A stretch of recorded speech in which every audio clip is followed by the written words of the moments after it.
नमस्कार, मी आबा माळकर. आपण पाहतात लक्षवेध 2020. मित्रांनो, आज एक नवीन विषय घेऊन आम्ही आलेलो आहे. आपल्या सर्वांना माहिती आहे की पेगासस प्रकरण हे नेमकं कधी आणि का बाहेर काढण्यात आलं. पेगासस प्रकरण काढून एक संपूर्ण संसदेचं अधिवेशन एकही तास कामकाज न होता रद्द करण्यात आलं किंवा कामकाज होऊ दिलं नाही. इतकं हे पेगासस प्रकरण नेमकं काय आहे आणि आता हे प्रकरण कोर्टात गेलंय आणि कोर्टाने याच्यावरती एक तज्ञ समिती नेमलेली आहे आणि त्या समितीमार्फत तपास करायचा किंवा चौकशी करण्याचे आदेश दिलेले. तर नेमकं या प्रकरणाबद्दल आपण जाणून घेणार आहोत. आज आपल्या बरोबर चर्चेत सहभागी झाले आहेत पत्रकार अश्विन अगोर. अश्विनजी नमस्कार, आपलं खूप खूप स्वागत आहे या चॅनलवर. नमस्कार. नमस्कार अश्विनजी. हे पेगासस प्रकरण जे आहे इथून आपण सुरुवात करू की हे प्रकरण नेमकं काय आहे. थोडक्यात जरी आपल्या प्रेक्षकांना सांगितलं तरी ते योग्य होईल. पेगासस प्रकरण मुळात असं आहे की विरोधी पक्षांचा असा आरोप आहे की ते सॉफ्टवेअर वापरून त्यांच्यावरती सर्व्हेलन्स केला गेला. त्यांचे phone, WhatsApp chats, phone calls याची माहिती घेतली गेली जी त्यांना न सांगता करण्यात आलं. बेसिकली पेगासस हे एक स्पाईंग सॉफ्टवेअर आहे, इस्रायलच्या NSO कंपनीने बनवलेलं आहे आणि ते सध्याच्या परिस्थितीमध्ये जी देशात आणि देशाच्या बाहेरची जी सुरक्षा आहे त्यासाठी माहिती गोळा करणे आणि जर कोणी वाटत असेल की कोणी संशयास्पद आहे, कोणाच्या ऍक्टिव्हिटीज संशयास्पद आहेत, देशविघातक आहेत, तर अशा लोकांवर नजर ठेवण्यासाठी बनलेलं ते सॉफ्टवेअर आहे आणि ते इस्रायलची कंपनी बनवते NSO नावाची. प्रत्येकच देश स्वतःच्या सुरक्षेसाठी असे काही ना काही सॉफ्टवेअर वापरत असतो. हा त्यातलाच एक प्रकार आहे. पण विरोधकांनी तो आरोप केल्यामुळे ते प्रकाशात आलेला आहे. पण हे प्रकरण इतकं गंभीर आहे का की ज्याच्यासाठी एक संसदेचं अधिवेशन करावं लागेल? नाही, नक्कीच नाही. हे प्रकरण हेच काय कुठलंच प्रकरण इतकं गंभीर नसतं की तुम्ही संसदेचं अधिवेशन 1 मिनिट सुद्धा चालू देणार नाही कामकाज. विरोधकांचा आरोप असा होता मागच्या सत्रामध्ये, संसदेच्या मागच्या सत्रामध्ये राहुल गांधींनी असा आरोप केला की सरकारने पेगासस वापरून विरोधी पक्षाच्या नेत्यांवर, पत्रकारांवर, साहित्यिकांवर नजर ठेवलेली आहे. ते लोक कोणाशी बोलतात, काय बोलतात याचा सगळा रेकॉर्ड सरकार जमा करतोय आणि ते चॅटिंग जे होतं व्हॉट्सअपवर त्याची सुद्धा माहिती हे लोक सरकार घेते आहे असा आरोप त्यांनी केला होता. मुळात प्रश्न असा आहे की जेव्हा तुम्ही आरोप करता ते तुम्ही संसदेत बोलून त्याच्यावरती काही उपयोग नाही. संसदेत तुम्ही काहीही बोलू शकता, त्याच्यावर तुमच्याशी काही कारवाई होऊ शकत नाही तुमच्या. जर तुम्हाला पक्क माहिती आहे की तुमच्या फोनमध्ये हे सॉफ्टवेअर इन्स्टॉल करण्यात आलेलं आहे आणि तुम्ही जे बोलता, जे चॅटिंग करता हे तिसराच कोणीतरी माणूस बघतो आणि ऐकतोय, तर तुम्ही पहिला पाऊल तुमचं हे असायला पाहिजे की तुम्ही जवळच्या पोलीस स्टेशनला जाऊन त्याची तक्रार दाखल करायची. जोपर्यंत तुम्ही तक्रार दाखल करत नाही तोपर्यंत कुठलीच तपास यंत्रणा त्याचा तपास करणार नाही. संसदेमध्ये तुम्ही 1.5 तास का दिवसभर भाषण ठोकलं तरी त्याचा उपयोग होणार नाही जोपर्यंत तुम्ही पोलीस स्टेशनला जाऊन त्याची तक्रार दाखल करत नाही. तर विरोधकांनी हे एक राजकारण म्हणून वापरलेलं हत्यार आहे. हा एक मोठा हे असू शकतो, मोठा प्लान सुद्धा असू शकतो की भारतात संसदेचं अधिवेशन होऊ द्यायचं नाही आणि शेतकरी आंदोलन आहे, शाहीनबागचे आंदोलन आहेत, याच्यासारखंच एखादं आंदोलन पेगासस वरून पण उभं करायचं आणि देशामध्ये अस्थिरता निर्माण करायची. जर यांचे इंटेन्शन्स ऑनेस्ट असते, प्रामाणिक असते, तर यांनी संसदेत बोलण्याच्या आधी पोलीस स्टेशनमध्ये जाऊन तक्रार दाखल केली असती. माझ्या फोनमध्ये पेगाससचा सॉफ्टवेअर टाकण्यात आलेला आहे आणि मी कोणाशी काय बोलतो हे कोणीतरी ऐकताय, माझे व्हॉट्सअप चॅट कोणीतरी बघताय आणि याचा माझा प्रायव्हसी, माझ्या खासगी आयुष्यात लुडबुड होतीये याची तक्रार दिली असती. पण ह्यांनी विरोधी पक्षांनी एकानेही असं केलं नाही. जे लोक म्हणतात आहे की आमचं सर्व्हेलन्स झालं, आमच्यावरती नजर ठेवण्यात आली, ते फक्त बोलतात आहे, संसदेत बोलतात आहे, बाहेर प्रेस कॉन्फरन्स मध्ये बोलतात आहे, पण आरोप म्हणजे ते लोक जाऊन स्वतः पोलीस तक्रार देत नाहीयेत. हा याच्यामधला सगळ्यात मोठा प्रश्न आहे की ते तक्रार का देत नाही. जर तुम्हाला वाटतं की तुमच्या फोनमध्ये केंद्र सरकारने म्हणा किंवा कोणी पण ते पेगासस टाकलेलं आहे आणि तुमच्यावरती सर्व्हेलन्स चालू आहे, तर तुम्ही पोलिसांमध्ये न जाण्याचं एक कारण असं असू शकतं की खरोखरच हे काहीतरी असे कामं करत असतील जे देशविरोधी आहे किंवा देशाच्या सुरक्षेला धोका निर्माण होणारे आहेत, आणि तक्रार केल्यानंतर पोलीस इमिजिएटली काय म्हणणार आहे यांना की तुम्ही तुमचे फोन जमा करा, आम्ही त्यांची फॉरेन्सिक टेस्ट करतो. एकदा फोन पोलिसांच्या ताब्यात गेला, तपास यंत्रणांच्या ताब्यात गेला की यांचं पूर्ण जे काही केलेलं आहे यांनी आजवर ते सगळं उघडकीला येईल. मग त्यांना ही भीती असू शकते की मी काय करतो, कुठे जातो, कोणाशी बोलतो, कोणाकडनं काय घेतो, कोणाला काय देतो, हे सगळं पोलिसांना पर्यायाने सरकारला कळेल आणि त्यांच्यासाठी खूप मोठा प्रॉब्लेम तयार होईल. आता सध्या परिस्थिती अशी आहे की संसदेमध्ये वाटेल ते बोला, अधिवेशनामध्ये त्याला काही बाहेरचा कोणी जाऊन त्याला पोलीस त्याच्यावर कारवाई करू शकत नाही, तो हक्क आहे खासदारांचा. आणि हे सगळं तुम्ही तुमचं या पूर्ण प्रकरणाबद्दलचं जे सिरियसनेस आहे ते याच्यातूनच सिद्ध होतं की तुम्ही अजून त्याची तक्रार केलेली नाहीये पोलिसांमध्ये. ते करायला पाहिजे. म्हणजे आता असं बघा की देशाची जी सुरक्षा असते, अंतर्गत सुरक्षा आणि बाह्य सुरक्षा, याच्यासाठी प्रत्येकच देश असे सर्व्हेलन्सचे टूल्स वापरत असतो. आपल्या देशाची सुरक्षा ही सर्वोपरी असते. मग त्यात आपल्या देशामध्ये तर दोन प्रकारचं एक हे आहे, एक अंतर्गत शत्रू आहेत आणि एक बाहेरचे शत्रू आहेत. म्हणजे आपल्या देशात राहून शत्रूशी हात मिळवणी करून देशात बॉम्बस्फोट वगैरे घडवणारे, ब्लास्ट वगैरे करणारे हे लोक आहेत, आतंकवादी हल्ले करणारे लोक आहेत. तर देशाची सुरक्षा मजबूत ठेवायची असेल तर या सगळ्या लोकांवर नजर ठेवली पाहिजे. सुरक्षा यंत्रणा आणि जे IB, रॉ सारखे विभाग आहेत हे लोक यांच्यावरती लक्ष ठेवून असतात, त्यांच्या ऍक्टिव्हिटीज ते मॉनिटर करत असतात. या परिस्थितीमध्ये जर विरोधकांनी हा हट्ट धरला की ते पेगासिसचं काय आहे ते आम्हाला दाखवा, तुम्ही कोणाला सर्व्हेलन्सवर ठेवलेलं आहे, कोणाची तुम्ही माहिती काढताय ते आम्हाला सांगा, तर हे देशाच्या दृष्टीने अतिशय घातक आहे. या लोकांचं मला असं वाटतं की जर हे यांना देशाबद्दल प्रेम असेल, देशाच्या सुरक्षेबद्दल यांना जराही काही वाटत असेल तर यांनी स्वतःहून पोलीस स्टेशनमध्ये जाऊन गेलं पाहिजे आणि म्हटलं पाहिजे की हा माझा फोन, याच्यामध्ये पेगासस आहे, याची तपासणी करा. असं कोणीच करत नाहीये. मागे तुम्हाला आठवत असेल की व्हॉट्सअपमध्ये तुमच्या प्रायव्हसीचा भंग होतो. व्हॉट्सअप जे मेन सर्व्हर आहे तिथे तुमचे सगळे चॅट्स, मेसेजेस, फोटोज, व्हिडिओज हे स्टोअर केले जातात आणि मग त्याचा मिसयूज होतो. अशी एक सुप्रीम कोर्टात पिटिशन झाली होती.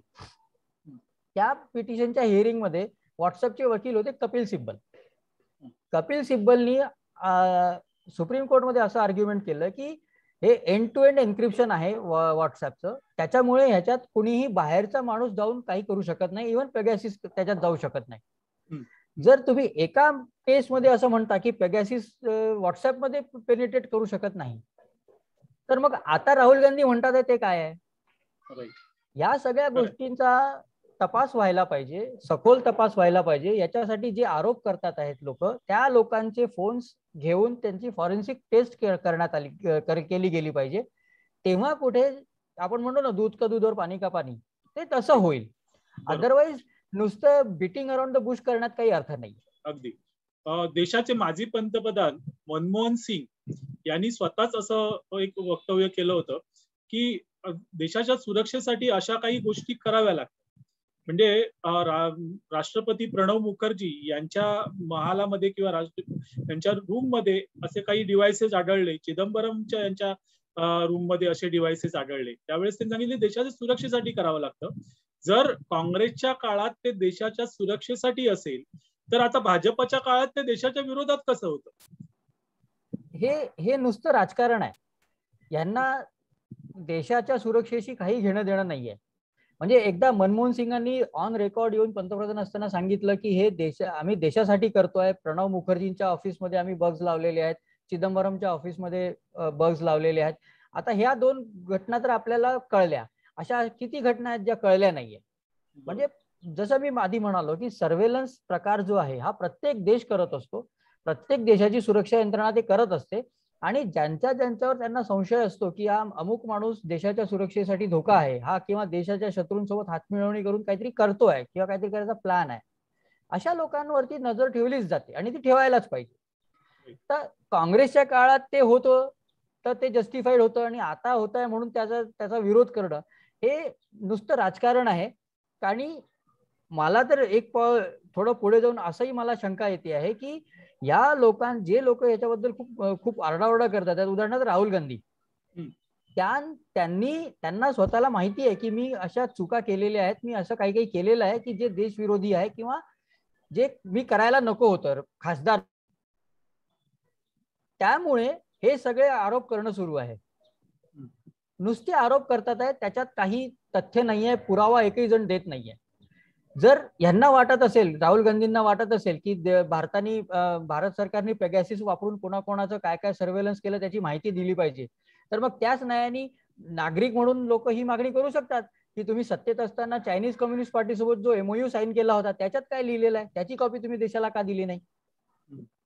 जर तुम्हाला देशाच्या सुरक्षेची आणि प्रायव्हसीची इतकीच भीती वाटते आहे, तर तुम्ही चायनीज कम्युनिस्ट पार्टी सोबत जे MOU साईन केलेला आहे त्याची कॉपी सर्क्युलेट करा, प्रेसला, माध्यमांना द्या, लोकांना वाचू द्या त्याच्यात काय लिहिलेलं आहे. ज्या अर्थी तुम्ही ते सांगत नाही आहात त्या अर्थी तुमचे इंटेन्शन ठीक नाही आहे. म्हणजे तुमच्या मनात चोर आहे की त्यात काहीतरी असं लिहिलेलं असेल की जे भारताच्या इंटरेस्टच्या विरोधात आहे. जर तुम्ही एवढेच पारदर्शक आणि गुड गव्हर्नन्सच्या गप्पा करता, तर सगळ्यात पहिलं काम तुम्ही हे केलं पाहिजे की CCP सोबत झालेला तुमचा MOU पब्लिक करा, लोकांना वाचू द्या त्याच्यात काय लिहिलेलं आहे. तर हे न करता हे नुसते आरोप करत सुटलेले आहेत. म्हणजे या आरोपांमध्ये मला एक असं वाटतं की माझ्यापर्यंत कायदा पोहोचायच्या आत हे सगळं बारगळलं तर बरं होईल. त्याच्यासाठी विरोधक एकत्र येतात. आता ममता बॅनर्जींनी त्यांच्या पश्चिम बंगालमध्ये आयोग नेमून, चौकशी समिती नेमून त्याची चौकशी सुरू केली. मग सुप्रीम कोर्टचे रिटायर्ड जज आहेत मदन लोकूर, ते त्या समितीचे अध्यक्ष आहेत, ते तपास करतात. त्यांनी आपल्या राज्यात सुरू करून टाकलेली आहे चौकशी. पण अशी चौकशी मुख्यमंत्री म्हणून त्यांनी दिली आहे. तर जर तुम्हाला वाटतंय की तुमची प्रायव्हसी, तुमची खासगी आयुष्यामध्ये कोणीतरी बाहेरचा माणूस लुडबुड करतोय, तर तुम्ही पोलिसला जाऊन कंप्लेंट करा. हे असं हवेत बोलणं किंवा संसदेत बोलणं, याला तसा बघायला गेलं तर काही अर्थ नाही. तुम्ही संसदेत काही बोलले, जर काही चुकीचं बोलले, तर जास्तीत जास्त काय होतं, तेवढा भाग कामकाजातून काढून टाकला जातो. बरोबर. त्याच्यापुढे तुमच्यावरती कारवाई काही होत नाही. सस्पेन्शन होईल, समजा जास्तीत जास्त 1 सेशन 2 सेशन साठी तुम्हाला सस्पेंड करण्यात येईल. त्याच्यापेक्षा मोठी कारवाई तुमच्यावर होत नाही. पण जर तुम्ही पोलीस स्टेशनमध्ये गेले, कंप्लेंट दाखल केली, तर त्या तपासाचा भाग म्हणून तुम्हालाही काही प्रश्न विचारले जातील, तुमची पण चौकशी केली जाईल. यासाठीच म्हणजे ते ह्या लोकांना फायद्याचं नाही आहे. तसं जर झालं तर ह्यांचेच काही काही प्रकरणं बाहेर येण्याचे चान्सेस आहेत. म्हणून हे लोक नुसते आरडाओरडा करतात, बाकी त्याला काही अर्थ नाही. आता आपण कोर्टाच्या मुद्द्याकडे येऊ. आता सुप्रीम कोर्टाने या पेगासिस प्रकरणामध्ये स्वतः दखल घेऊन एक चौकशी समिती नेमलेली आहे. आता ही जी चौकशी समिती आहे ही तज्ज्ञांची चौकशी समिती आहे. सायबर तज्ज्ञ त्याच्यामध्ये आहेत आणि इतरही म्हणजे संगणक तज्ज्ञ आहेत.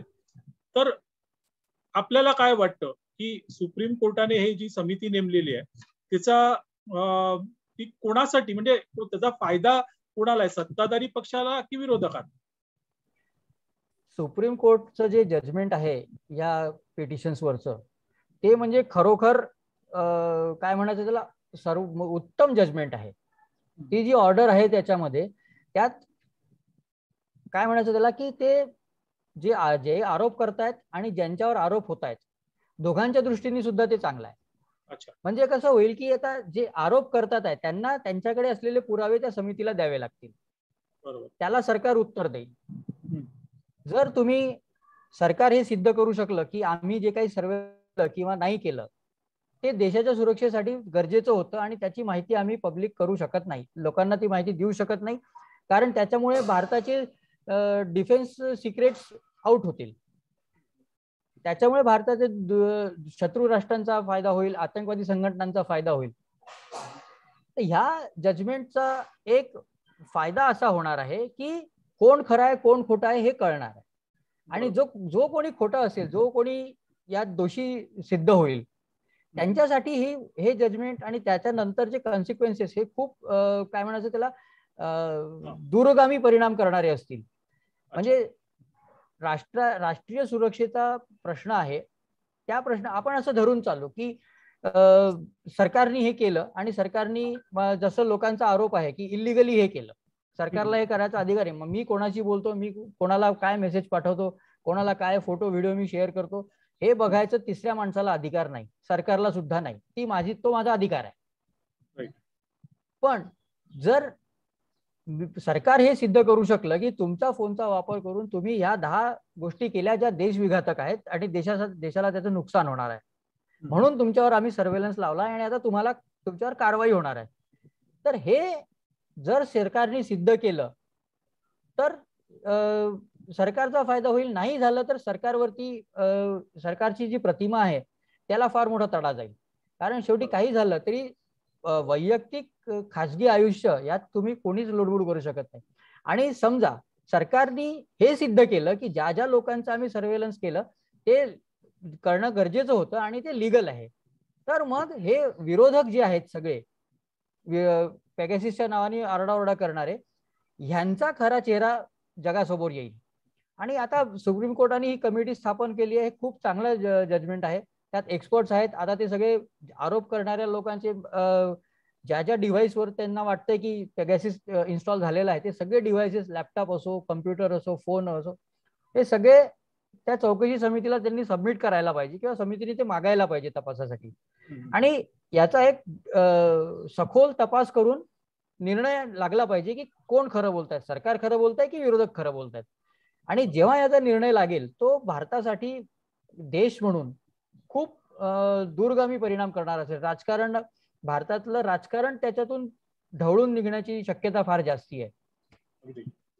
मला एक प्रश्न असा पडला, थोडा हायपोथेटिकल प्रश्न आहे पण विचारतो कारण प्रत्येकाच्या मनात हा प्रश्न असणार.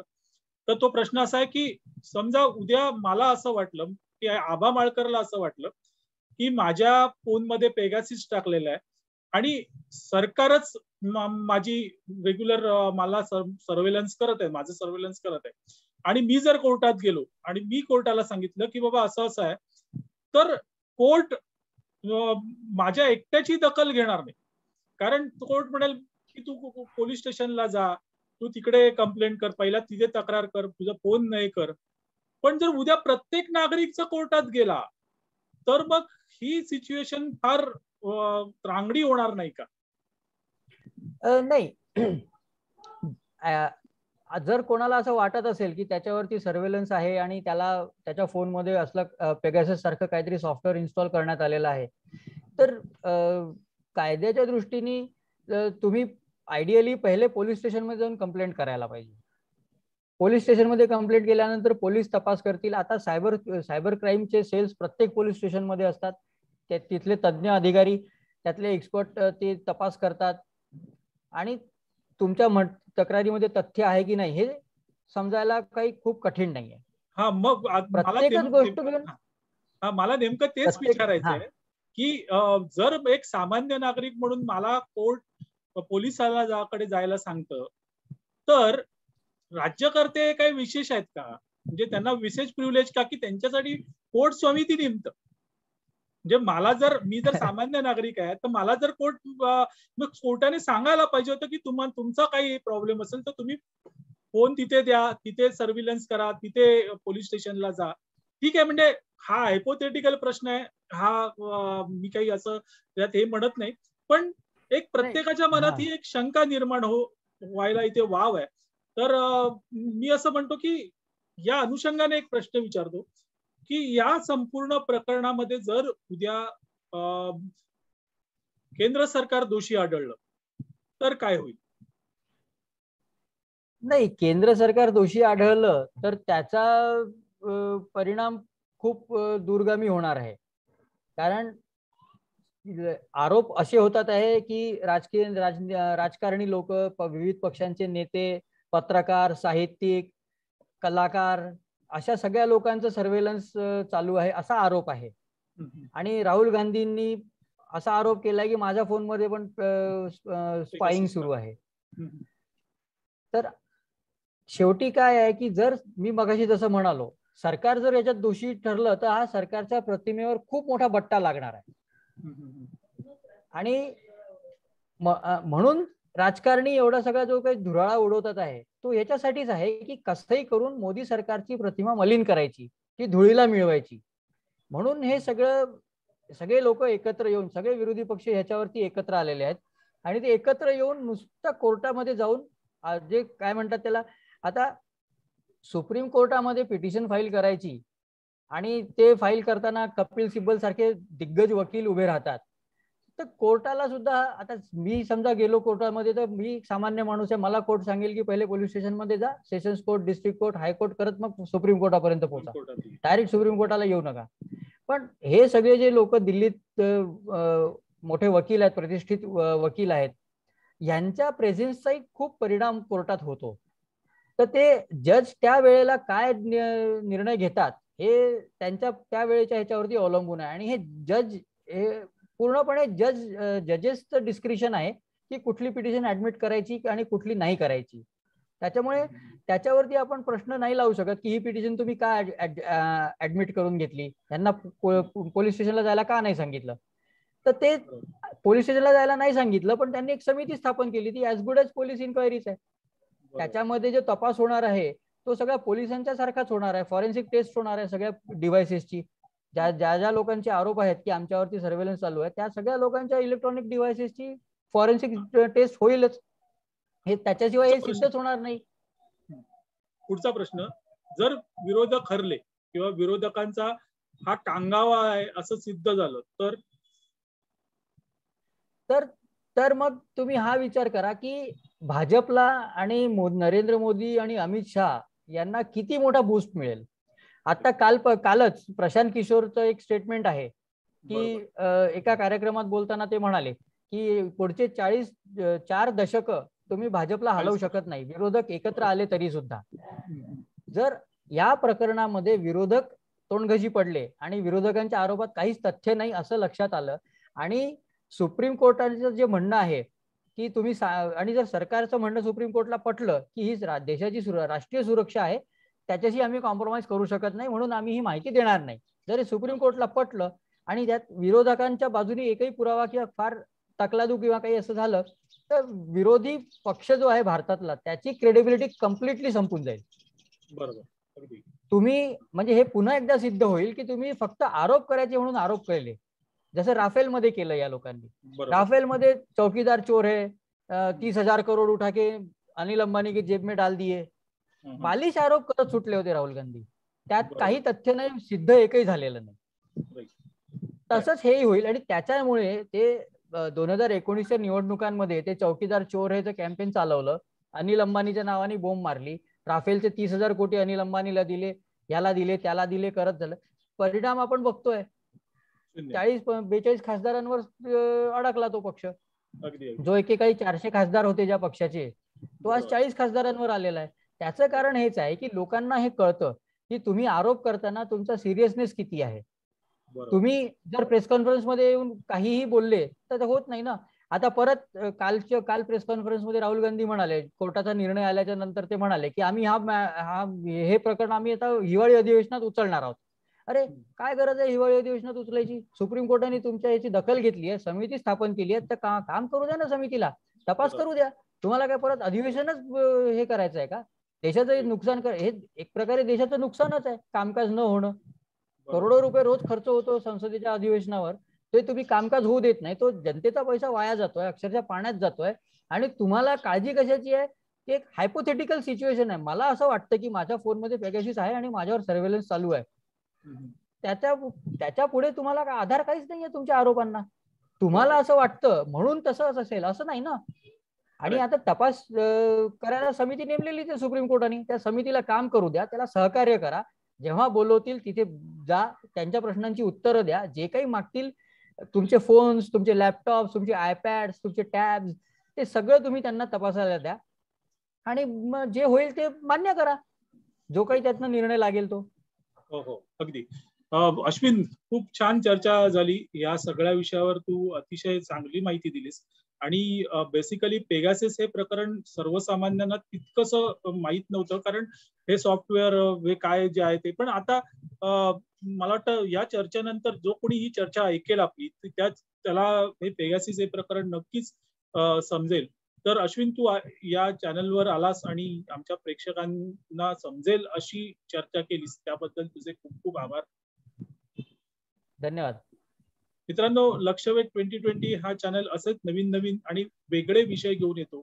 या चॅनलला जास्तीत जास्त लाईक करा, शेअर करा, सबस्क्राईब करा.